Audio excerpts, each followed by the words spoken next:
Hello everyone. आज की class में हम लोग पढ़ेंगे सीटेट पेपर 1 सीडीपी। और यह जो प्रश्न है आपका पूछा गया था 28 दिसंबर 2022 को। यह आपका प्रीवियस ईयर क्वेश्चन है जो कि पूछा गया था 28 दिसंबर 2022 को। ठीक है, प्रीवियस ईयर क्वेश्चन को जरूर पढ़िए क्योंकि यही प्रीवियस ईयर क्वेश्चन आपकी परीक्षा के लिए बहुत ही कारगर होगी। क्योंकि प्रीवियस ईयर क्वेश्चन को पढ़ लेने से आपकी तैयारी बहुत ही अच्छी हो जाएगी और इसी आधार पर आपका प्रश्न पूछा जाता है। ठीक है, तो सिर्फ आप प्रीवियस ईयर क्वेश्चन को पढ़कर कभी आप सीटेट की एग्जाम को पास कर सकते हैं। ठीक है, आपको प्रीवियस ईयर क्वेश्चन के लिए आपको प्रीवियस ईयर क्वेश्चन चाहिए तो आप मेरे व्हाट्सएप नंबर 63 नोट कर लीजिए 6379481571। इस नंबर पर व्हाट्सएप करके आप प्रीवियस ईयर क्वेश्चन ले सकते हैं। ठीक है, तो प्रीवियस ईयर क्वेश्चन से जरूर आप सेट लगाइए क्योंकि यही प्रीवियस ईयर क्वेश्चन आपकी परीक्षा के लिए बहुत ही मदद करेगी। तो चलिए शुरुआत करते हैं।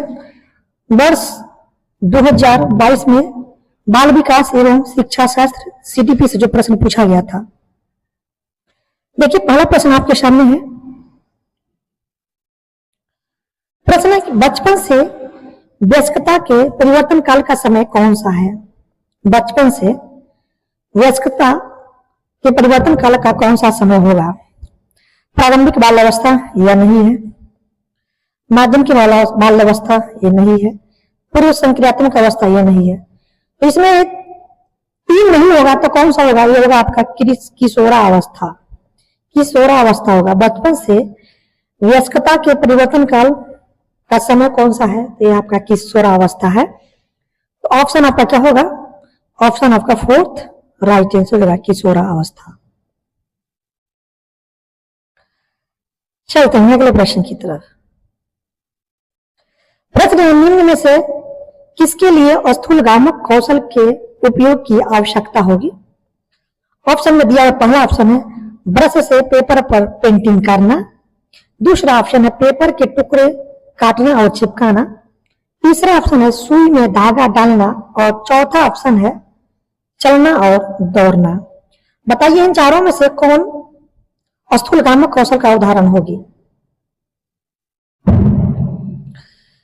तो देखिए चलना और दौड़ना ये आपका क्या है, स्थूलगामक कौशल का उदाहरण है। तो ऑप्शन आपका फोर्थ राइट आंसर हो जाएगा, चलना और दौड़ना।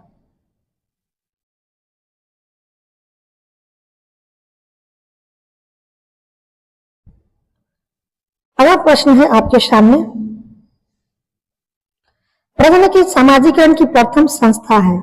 ऑप्शन में दिया हुआ चार ऑप्शन। पहला ऑप्शन है परिवार, दूसरा है स्कूल, तीसरा है दोस्त और चौथा है मीडिया। इन चारों में से कौन समाजीकरण की प्रथम संस्था है। बताइए राइट आंसर क्या होगा। तो देखिए समाजीकरण की प्रथम संस्था जो होती है यह परिवार होती है। बच्चे सबसे पहले अपने परिवार में ही सीखते हैं। ठीक है, तो यह समाजीकरण की प्रथम संस्था होती है। तो ऑप्शन आपका क्या होगा। ऑप्शन आपका फर्स्ट राइट आंसर हो जाएगा परिवार। अगला प्रश्न।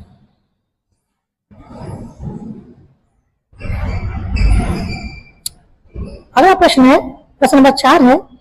यह मान्यता की भौतिक वस्तुएं जैसे गुड़िया कार में सजीव गुण होते हैं क्या कहलाती है। यह मान्यता है कि भौतिक वस्तुएं जैसे गुड़िया कार में सजीव गुण होते हैं क्या कहलाती है। ऑप्शन में दिया हुआ है जीववादी सोच, दूसरा है पद अनुक्रमणित सोच, तीसरा है केंद्रीकरण और चौथा है वर्गीकरण। कौन सा होगा जो भौतिक वस्तुएं जैसे गुड़िया कार में सजीव गुण होते हैं तो यह क्या कहलाता है। बताइए राइट ऑप्शन क्या होगा। तो देखिए भौतिक वस्तुएं जैसे गुड़िया कार में सजीव गुण होती है कहलाता है आपका जीववादी सोच। क्या कहलाती है, जीववादी सोच कहलाती है। तो ऑप्शन आपका फर्स्ट राइट आंसर होगा जीववादी सोच।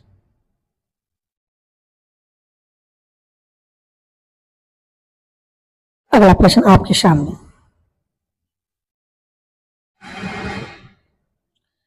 प्रश्न है अभिकथन ए, 4 वर्षीय रिया लंबे और चौड़े 2 बर्तन में एक ही समय में समान मात्रा में पानी डालते समय बर्तनों की ऊंचाई और चौड़ाई को एक ही समय में ध्यान में नहीं रख पाती है।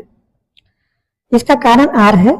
जीन पियाजे के अनुसार रिया संज्ञानात्मक विकास के पूर्व संक्रियात्मक चरण में है। सही विकल्प को चुनिए। क्या होगा सही विकल्प? देखिए, एक 4 वर्षीय रिया नाम का लड़की है जो लंबे और चौड़े 2 बर्तन में एक ही समय में समान मात्रा में पानी डालता है और ऊंचाई और चौड़ाई को एक ही समय में ध्यान में वह नहीं रख पाता है। ठीक है, कि किस बर्तन में कम पानी है और किस में ज्यादा पानी है, इसका जो है ना ध्यान नहीं रख पाती है। इसका कारण आर दिए हुए जीन पियाजे के अनुसार रिया संज्ञानात्मक विकास के पूर्व संक्रियात्मक चरण में है। सही विकल्प क्या होगा? तो ए और आर दोनों सही है और आर ए की सही व्याख्या करता है। ठीक है, आपका कथन जो ए जो है ना, ए आपका सही है और इसका कारण आर भी सही है। ठीक है, रिया जो है ना एक संक्रियात्मक विकास के पूर्व संक्रियात्मक चरण में है, जिसकी वजह से वो दोनों बर्तन में एक ही समान पानी डालता है, लेकिन उसकी ऊंचाई और चौड़ाई को एक समय में ध्यान केंद्रित नहीं कर पाता है। तो रिया जो है ना ये जीन पियाजे के संज्ञानात्मक विकास के किस चरण में है? पूर्व संक्रियात्मक चरण में है। ये दोनों कथन क्या है? सही है और आर ए की सही व्याख्या करता है। तो ऑप्शन आपका फर्स्ट राइट आंसर हो जाएगा। अगला प्रश्न है, संकेतों व अन्य तरीकों द्वारा बच्चों को जरूरत पड़ने पर मदद करना किसका उदाहरण है? ये उदाहरण आपका पार का है। किसका उदाहरण है? पार का। ऑप्शन आपका फर्स्ट राइट आंसर होगा, पार। प्रश्न है कि बच्चों की शिक्षा के लिए वाइगोत्स्की के सिद्धांत का अनुप्रयोग प्रस्तावित करता है सहयोगात्मक अधिगम, क्रिया प्रस्तुत अधिगम, रटंत अधिगम, निष्क्रिय अधिगम। कौन सा ऑप्शन सही होगा? वाइगोत्स्की के सिद्धांत के अनुसार कौन सा सही होगा? बच्चों की शिक्षा के लिए वाइगोत्स्की के कौन सा सिद्धांत सही होगा? सहयोगात्मक अधिगम, क्रिया प्रस्तुत अधिगम, रटंत अधिगम, निष्क्रिय अधिगम। इन चारों में से कौन सा सही होगा? देखिए, वाइगोत्स्की कहता है कि बच्चे सहयोग के माध्यम से भी सीखते हैं। बच्चे अपने आसपास के वातावरण, समाज, परिवार सभी के सहयोग के माध्यम से सीखते हैं। तो सहयोगात्मक अधिगम इसका राइट आंसर हो जाएगा।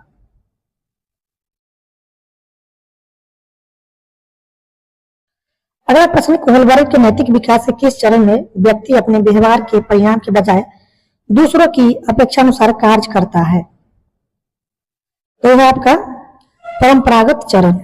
ऑप्शन आपका थर्ड राइट आंसर होगा, परंपरागत चरण।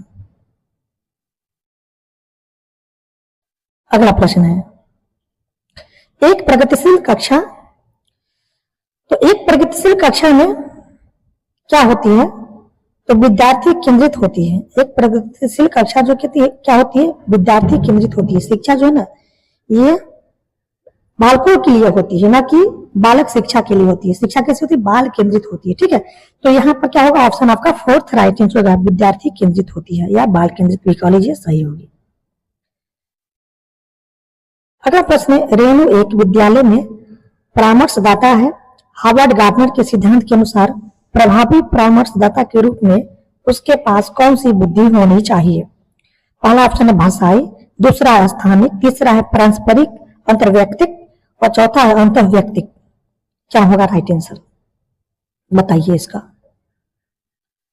ठीक है, रेणु एक विद्यालय में परामर्शदाता है। ठीक है, एडवाइजर है। तो हार्वर्ड गार्डनर के सिद्धांत के अनुसार उसके पास बुद्धि कौन सी बुद्धि होनी चाहिए? तो उसके पास जो है ना पारस्परिक यानी अंतर्वैयक्तिक बुद्धि होनी चाहिए। ऑप्शन आपका थर्ड राइट आंसर हो जाएगा। चलते हैं अगले प्रश्न की तरफ। प्रश्न आपके सामने है। प्रश्न कहता है, राष्ट्रीय शिक्षा नीति 2020 के अनुसार एक शिक्षक को शिक्षण अधिगम प्रक्रिया के दौरान प्राइमरी स्कूल के बच्चों से संप्रेषण के लिए किस भाषा का प्रयोग करना चाहिए? शिक्षा नीति जो 2020 है ना, इसके अनुसार एक शिक्षक को प्राइमरी स्कूल के बच्चों के साथ किस भाषा का प्रयोग करना चाहिए?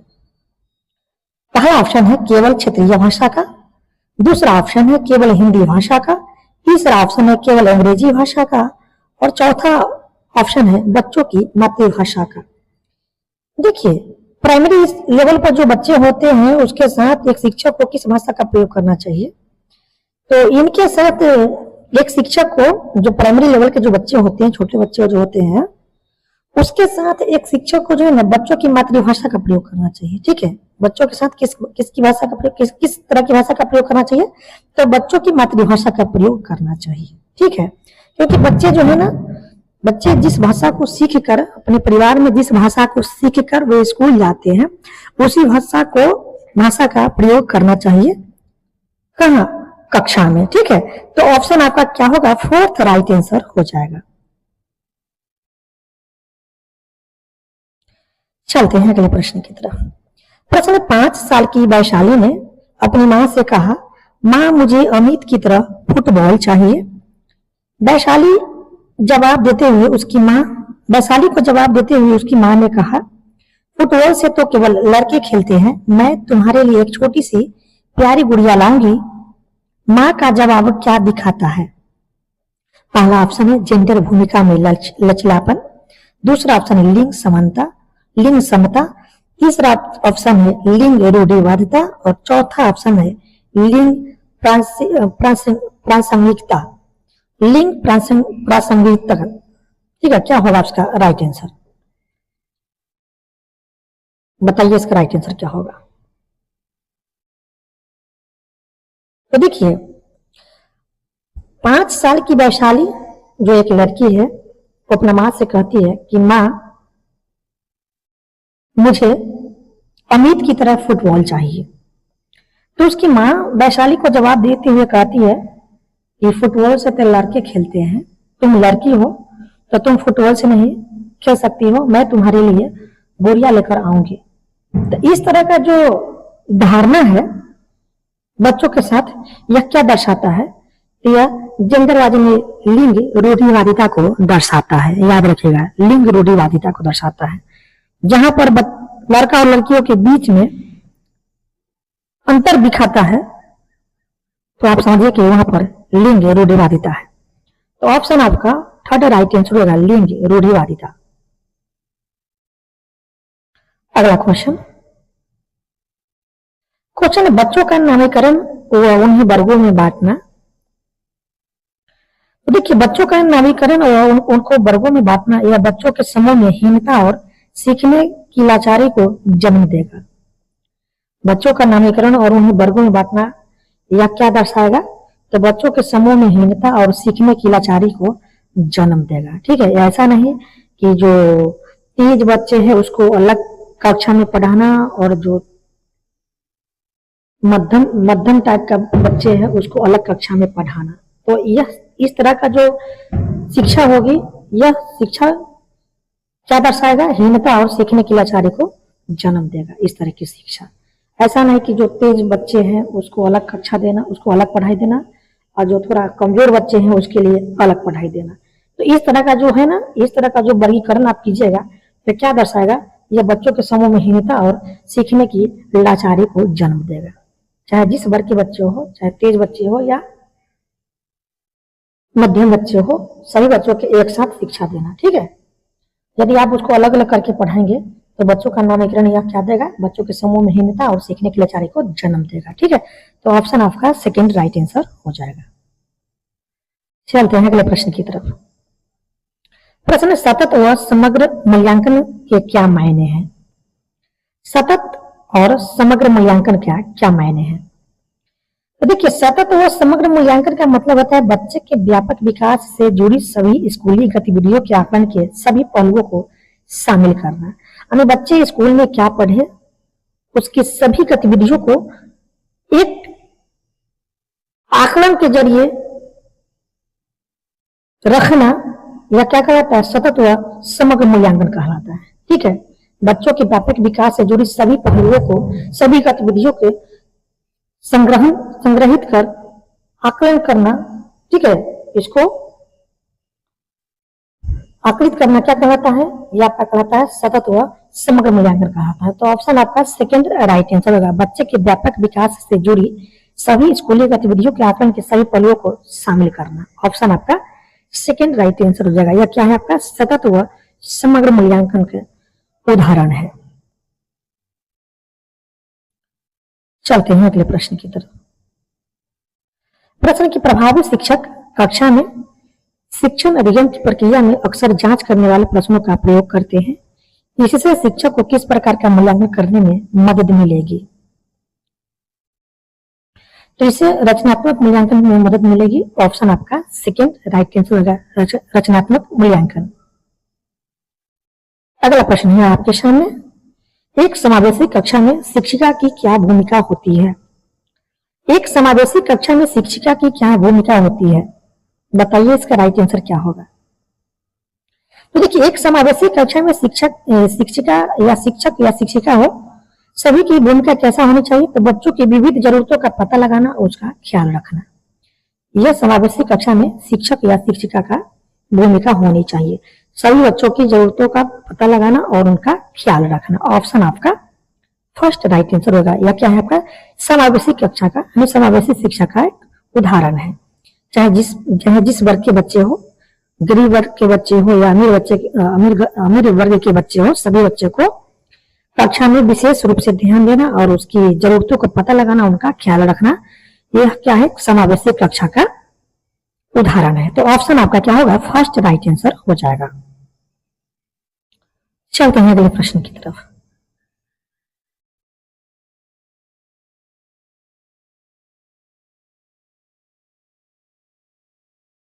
अगला प्रश्न आपके सामने।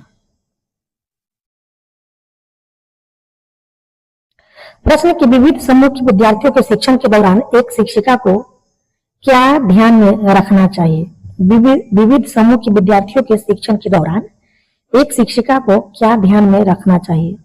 विविध समूह कहने का मतलब है कि चाहे किसी भी संस्कृति के मानने वाले बच्चे हो, ठीक है, चाहे किसी भी वर्ग के बच्चे हो, तो सभी वर्ग के समूह के बच्चों के शिक्षण के दौरान एक शिक्षिका को किस बात का ख्याल रखना चाहिए या किन चीजों को ख्याल रखना चाहिए?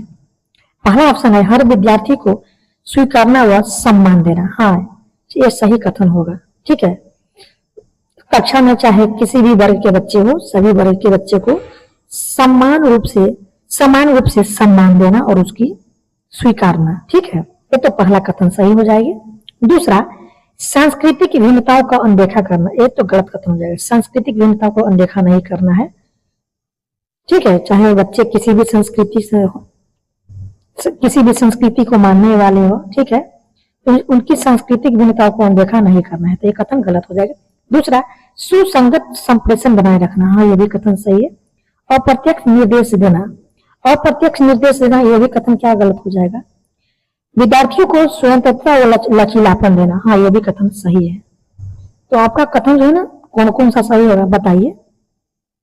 तो कथन 1, उसके बाद 3, उसके बाद 5, ये कथन क्या है? सही होगा। ठीक है, 1, 3, 5 आपका कथन सही है, जो कि किस ऑप्शन में दिया है? ऑप्शन आपका थर्ड में दिया हुआ ऑप्शन आपका थर्ड राइट आंसर हो जाएगा। चलते हैं अगले प्रश्न की तरफ। प्रश्न है कि एक विद्यार्थी जिसे दृष्टिबाधिता है की विशिष्ट जरूरतों के लिए एक शिक्षकों को, तो एक विद्यार्थी जो क्या है? दृष्टिबाधिता है, जो आंखों से देख नहीं सकता है, उसको क्या कहते हैं? दृष्टिबाधिता कहते हैं। तो वैसे विद्यार्थियों के लिए एक शिक्षक को किन सामग्री को उपलब्ध कराना चाहिए? बताइए राइट आंसर क्या होगा इसका। पहला है ऑप्शन विविध तरह के दृश्यक प्रस्तुतिकरण पर ध्यान देना चाहिए। दूसरा कथन कई प्रकार की स्पर्शनीय और हस्तकौशल सामग्री का प्रयोग करना चाहिए। तीसरा है बहुत सी मुख्य फिल्मों दिखानी चाहिए। और चौथा कथन है बहुत सी संरचित वर्कशीट जिसमें चित्र हो देनी चाहिए। क्या होगा इसका राइट आंसर बताइए। तो देखिए, जो दृष्टिबाधिता होते हैं, जो बच्चे दृष्टिबाधिता होते हैं, जो आंखों से देख नहीं पाता है, उसके पढ़ने के लिए ब्रेल लिपि होती है, उस ब्रेल लिपि को छू करके पढ़ते हैं कि इस पर क्या लिखा हुआ है। ठीक है, तो उसके लिए कई प्रकार की स्पर्शनी है जिसको छूकर वो देख सकता है, पढ़ सकता है और हस्त कौशल सामग्री का प्रयोग करना चाहिए। तो ऑप्शन आपका क्या होगा? सेकेंड राइट आंसर हो जाएगा। चलते हैं अगले प्रश्न की तरफ। अगला प्रश्न है, सामाजिक अंतःक्रिया और मौखिक संप्रेषण में चुनौती किसका विशिष्ट अभिलक्षण है? पहला ऑप्शन है स्वल्पता, दूसरा है अवधान न्यूनता अतिक्रियाशीलता विकार, तीसरा है पठन वैकल्य और चौथा है गोनज वैकल्य। बताइए राइट आंसर क्या होगा इसका? सामाजिक अंतःक्रिया और मौखिक संप्रेषण में चुनौती किसका विशिष्ट अभिलक्षण है? तो यह आपका स्वल्पता का है। किसका है? स्वल्पता का। ऑप्शन आपका फर्स्ट राइट आंसर होगा, स्वल्पता। चलते हैं अगले प्रश्न की तरफ। प्रश्न में शिक्षक बच्चों को विभिन्न रंगों वाली चिकनी मिट्टी देकर कहती है कि उनके मन में जो आता है वह बनाए। इसके माध्यम से वह बच्चों में डैश को बढ़ावा देना चाहती है। पहला ऑप्शन है सृजनात्मकता, दूसरा है रटना, तीसरा है असहयोग, चौथा है अनुशासनहीनता। देखिए, बच्चों को करके सीखने देने के लिए अवसर देना चाहिए। ये क्या है? उससे क्या होगा? सृजनात्मकता की विकास होगी। तो ऑप्शन आपका क्या होगा? फर्स्ट राइट आंसर होगा सृजनात्मकता। चलते हैं अगले प्रश्न की तरफ।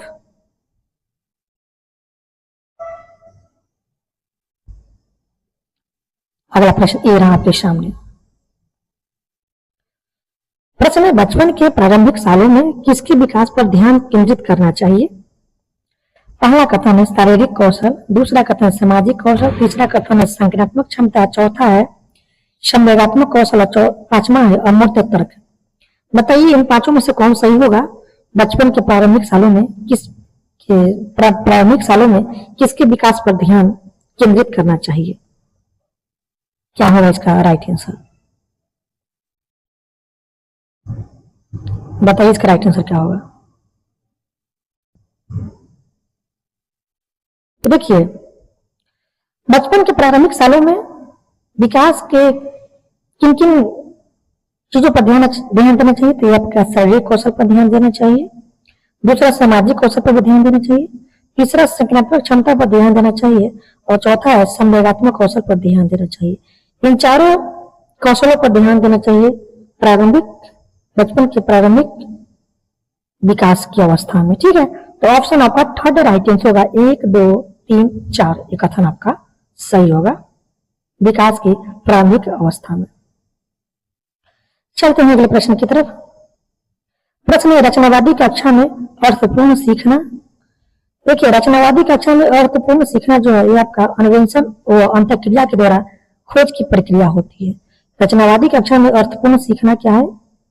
अन्वेषण व अंतःक्रिया के द्वारा खोज की प्रक्रिया होती है। ऑप्शन आपका सेकंड राइट आंसर हो जाएगा। अगला प्रश्न है आपके सामने। प्रश्न, एक शिक्षिका एक बच्ची जो एक अवधारणा को समझने में असमर्थ है के साथ मिलकर काम करती है, उसे इशारे देते हुए यह प्रक्रिया क्या कहलाती है? एक शिक्षिका एक बच्ची जो एक अवधारणा को समझने में असमर्थ है के साथ मिलकर काम करती है, उसे इशारे देते हुए यह प्रक्रिया क्या कहलाती है? बताइए। पहला है कथन पार, दूसरा है शिक्षक केंद्रित शिक्षा शास्त्र, तीसरा है अनुरक्षण पूर्वाभ्यास और चौथा है प्रत्यक्ष निर्देश। क्या होगा राइट आंसर? तो देखिए, जो बच्चे सहयोग के माध्यम से सीखता है उसको कहते हैं पार। ठीक है, तो ऑप्शन आपका क्या होगा? फर्स्ट राइट आंसर होगा पार। अगला क्वेश्चन आपके सामने। अभी कथन ए दिया हुआ है, एक शिक्षिका कक्षा को संवेदात्मक बनाने के लिए बच्चों के आसपास के पर्यावरण से उदाहरण शामिल करती है। तर्क आर दिया हुआ, सामाजिक सांस्कृतिक संदर्भ की सीखने में महत्वपूर्ण भूमिका है। सही विकल्प को चुनिए। क्या होगा सही विकल्प? देखिए, एक शिक्षिका कक्षा को संवेदात्मक बनाना चाहती है तो उसके लिए बच्चों के आसपास के पर्यावरण से उदाहरण शामिल करती है। बच्चों के लिए क्या है? आसपास के पर्यावरण से उदाहरण शामिल करती है। तो कथन सही है। ठीक है, बच्चों में संवेदनात्मक भावना लाने के लिए बच्चों को क्या करना चाहिए? आसपास के चीजों से उसको अवगत कराना चाहिए। तो ऑप्शन आपका ये तो कथन सही हो जाएगा। दूसरा इसका तर्क आर है, सामाजिक सांस्कृतिक संदर्भ की सीखने में महत्वपूर्ण भूमिका होती है। ये भी इसका तर्क आर सही है। बच्चे जो है ना समाज से भी सीखते हैं, संस्कृति से भी सीखते हैं। ठीक है, बच्चे जो है ना समाज और संस्कृति से अंतर क्रिया करके सीखता है। ठीक है, पर्यावरण, समाज, संस्कृति, ये सभी चीजों से बच्चे क्या सीखते हैं। तर्क इसका आर भी सही है। तो ए और आर दोनों सही है और आर की सही व्याख्या करती है, जो कि किस ऑप्शन में दिया हुआ है? ऑप्शन आपका फर्स्ट में दिया हुआ है। ऑप्शन आपका फर्स्ट राइट आंसर हो जाएगा। ए और आर दोनों सही है और आर ए की सही व्याख्या करता है। चलते हैं अगले प्रश्न की तरफ। प्रश्न निम्न से क्या बच्चे के समस्या समाधान में बाधा उत्पन्न करेगा? बच्चे के समस्या समाधान में बाधा उत्पन्न करेगा या आपका वस्तुओं के इस्तेमाल के पारंपरिक तरीकों पर स्थिर रहना। वस्तुओं के इस्तेमाल के पारंपरिक तरीकों पर स्थिर रहना यह बच्चों के समस्या समाधान में बाधा उत्पन्न करेगा। ठीक है, तो ऑप्शन आपका क्या होगा? फोर्थ राइट आंसर हो जाएगा। चलते हैं अगले प्रश्न की तरफ। प्रश्न है यहाँ पर अभिकथन ए दिया हुआ है, विद्यार्थियों द्वारा की गई गलतियों व त्रुटियों शिक्षकों और विद्यार्थियों की असफलता को दर्शाती है। तर्क इसका आर है, बच्चों में खुद से सोचने की क्षमता नहीं होती है तथा उनके सीखने को सुनिश्चित करने के लिए उन्हें लगातार निर्देश देने पड़ते हैं। सही विकल्प को चुनिए। क्या होगा सही विकल्प? इसका राइट आंसर क्या होगा बताइए।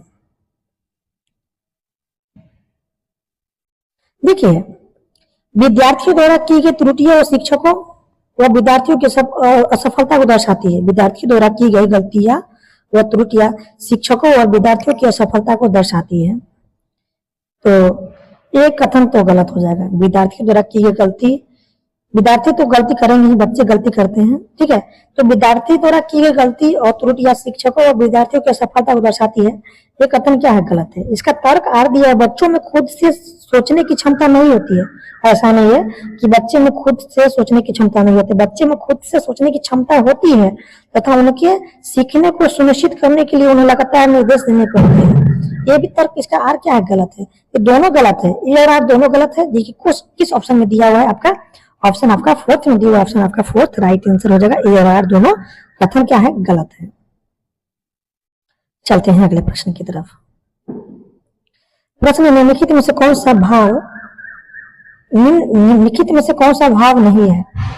निम्नलिखित में से कौन सा भाव नहीं है बताइए। स्मृति, क्रोध, प्यार, भय, इन चारों में से कौन जो है ना भाव नहीं है बताइए। देखिए, स्मृति जो है ना ये आपका भाव नहीं है। ऑप्शन आपका फर्स्ट राइट आंसर होगा स्मृति। चलते हैं अगले प्रश्न की तरफ। प्रश्न की प्राथमिक शिक्षिका अपने विद्यार्थियों में आंतरिक अभिप्रेरणा को बढ़ावा देने के लिए क्या कर सकती है? प्राथमिक शिक्षिका अपने विद्यार्थियों में आंतरिक अभिप्रेरणा को बढ़ावा देने के लिए क्या कर सकती है? पहला कथन है, हर विद्यार्थी में हर एक प्रयास की प्रशंसा करके। दूसरा है, अवांछनीय व्यवहार को दंडित करके। तीसरा ऑप्शन है, विद्यार्थियों में प्रतिस्पर्धा को बढ़ावा देकर। और चौथा ऑप्शन है, बच्चों को सीखने में आनंद की अनुभूति को प्रोत्साहित करके। क्या होगा राइट आंसर बताइए। तो देखिए, प्राथमिक शिक्षिका अपने विद्यार्थियों में आंतरिक अभिप्रेरणा को बढ़ावा देने के लिए, बच्चों को सीखने में आनंद की अनुभूति करने के लिए उसको क्या करना चाहिए? बच्चों को प्रोत्साहित करना चाहिए। ठीक है, बच्चों में आंतरिक अभिप्रेरणा लाने के लिए बच्चों को क्या करना चाहिए? प्रोत्साहित करना चाहिए। तो यदि कोई बच्चा काम कर रहे हैं तो उसको उसके काम को प्रशंसा करना चाहिए, उसको प्रोत्साहित करना चाहिए, तुम अच्छा कर रहे हो। इससे क्या होगा? बच्चों में आंतरिक अभिप्रेरणा की बढ़ावा होगी। ठीक है, आंतरिक अभिप्रेरणा क्या होगा? बढ़ेगा। तो ऑप्शन आपका क्या होगा? फोर्थ राइट आंसर हो जाएगा। चलते हैं अगले प्रश्न की तरफ। अगला प्रश्न, बच्चे का समग्र शारीरिक व मानसिक स्वास्थ्य अभिगम डैश। तो बच्चे का समग्र शारीरिक व मानसिक स्वास्थ्य अभिगम जो होती है यह क्या है? ऑप्शन आपको यहाँ पर दिया, पहला वो प्रभावित नहीं करता है, दूसरा हमें बाधा डालता है, तीसरा से संबंधित नहीं और चौथा को सुसाधित करता है। बताइए, बच्चे का समग्र शारीरिक व मानसिक स्वास्थ्य अभिगम जो है ना क्या करता है? डैश, यहाँ पर डैश है। अब यहाँ पर सही उत्तर को बताना है आपको। देखिए, बच्चे का समग्र शारीरिक व मानसिक स्वास्थ्य अभिगम जो होता है, स्वस्थ जो है ना अभिगम को सुसाधित करता है। जब बच्चे स्वस्थ होंगे तो उनकी शारीरिक और मानसिक विकास अच्छा होगा। ठीक है, तो ये क्या करता है? अधिगम को क्या करता है? सुसाधित करता है। ठीक है, बच्चे को सीखने के लिए उनकी मानसिक और शारीरिक विकास क्या होना चाहिए, अच्छा होना चाहिए। ठीक है, तो ऑप्शन आपका क्या होगा, फोर्थ राइट आंसर होगा। बच्चे का समग्र शारीरिक और मानसिक स्वस्थ जो अधिगम को सुसाधित करता है। तो ऑप्शन आपका फोर्थ राइट आंसर हो जाएगा। चलते हैं अगले प्रश्न की तरफ। प्रश्न की रूही का मानना है कि उसने ठीक से पढ़ाई नहीं की थी, जिसके कारण उसके विज्ञान की परीक्षा में अच्छे नंबर नहीं आए, जबकि वह विज्ञान में बहुत अच्छा प्रदर्शन कर सकती है। रूही अपने प्रदर्शन का आरोपण किस कारक को कर रही है? पहला है पर्यावरणीय कारक, दूसरा कथन है योग्यता की कमी, तीसरा कथन है कोशिश की कमी और चौथा कथन है कठिन भाग्य। बताइए इसका राइट आंसर क्या होगा। देखिए, रूही का मानना है कि उसने ठीक से पढ़ाई नहीं की, जिसके कारण उन्होंने विज्ञान की परीक्षा में कम नंबर लाए, जबकि वह विज्ञान में बहुत अच्छा प्रदर्शन कर सकती थी। तो रूही अपने प्रदर्शन का आरोपण किस कारक को कर रही है? तो कोशिश की कमी को कर रही है। ठीक, उन्होंने पर्याप्त कोशिश नहीं की, जिसकी वजह से उसको विज्ञान की परीक्षा में कम नंबर आए। तो इसका जो आरोपण है ना, रूही किसको कर रही है? तो पर्याप्त कोशिश की कमी, यही कारण थी कि रूही विज्ञान में अच्छे नंबर नहीं ला पाई। ठीक है, तो यह कमी किसकी कारक है? तो कोशिश की कमी। ठीक है, यह किसका आरोपण है? तो कोशिश की कमी का आरोपण है। तो ऑप्शन आपका थर्ड राइट आंसर होगा, कोशिश की कमी। यदि वो कोशिश की होती तो उन्होंने विज्ञान की परीक्षा में अच्छे नंबर लाए होते। ठीक है, तो कोशिश की कमी जो है ना, उसके विज्ञान की परीक्षा में कम नंबर लाने का क्या है, यह कारक है। तो ऑप्शन आपका थर्ड राइट आंसर हो जाएगा। तो दोस्तों, इस तरह से आपका 28 दिसंबर 2021 को बाल विकास एवं शिक्षा शास्त्र CDP से जो प्रश्न पूछा गया था, सभी प्रश्न समाप्त हुआ। ठीक है, आप सिर्फ प्रीवियस ईयर क्वेश्चन को पढ़िए। प्रीवियस ईयर क्वेश्चन का नोट चाहिए तो हमारे व्हाट्सएप नंबर 6379481571 इस नंबर पर व्हाट्सएप करके आप प्रीवियस ईयर क्वेश्चन को ले सकते हैं। क्योंकि आप जहां भी पढ़िएगा ना, पेड बैच या जो भी बैच में पढ़िएगा कहीं भी आप, तो यही आपको प्रीवियस ईयर क्वेश्चन को पढ़ाया जाता है। ठीक है, तो आप स्वयं पढ़ करके आप सीटेट की एग्जाम की तैयारी कर सकते हैं, सिर्फ प्रीवियस ईयर क्वेश्चन को पढ़ करके। ठीक है, तो वीडियो कैसा लगा कमेंट बॉक्स में कमेंट जरूर लिखिएगा। वीडियो अच्छी लगी तो वीडियो को अधिक से अधिक अपने दोस्तों में शेयर जरूर कीजिएगा। तो चलिए दोस्तों, फिर मिलते हैं नेक्स्ट ईयर के प्रीवियस ईयर क्वेश्चन के साथ। वीडियो देखने के लिए आपका बहुत बहुत धन्यवाद।